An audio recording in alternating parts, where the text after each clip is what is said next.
அவர் உன்னை எங்கே நடத்துகிறாரோ நீ அப்படியே அமைதியாக போனால் அவரை அமைதியாக விட்டுறணும். அவர் கரெக்டாக கொண்டு போய் சேர்ப்பாருங்க. அல்லேலூயா.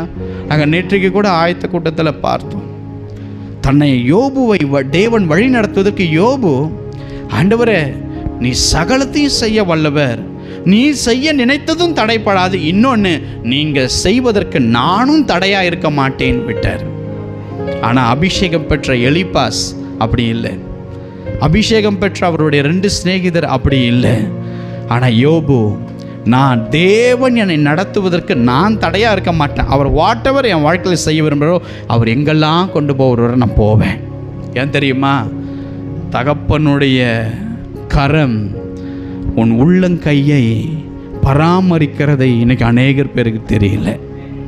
நான் சொல்கிறேங்க, தவறான டெசிஷன் உங்கள் வாழ்க்கையில் எடுக்காதீங்க.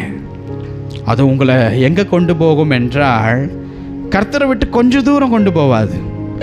உன்னுடைய அடுத்த 20 சந்ததியினுடைய தலைமுறைகளை பாதாளத்துக்கு உன் தவறான அந்த டெசிஷன் நிமித்தம் கொண்டு போகப்படும். அல்லேலூயா.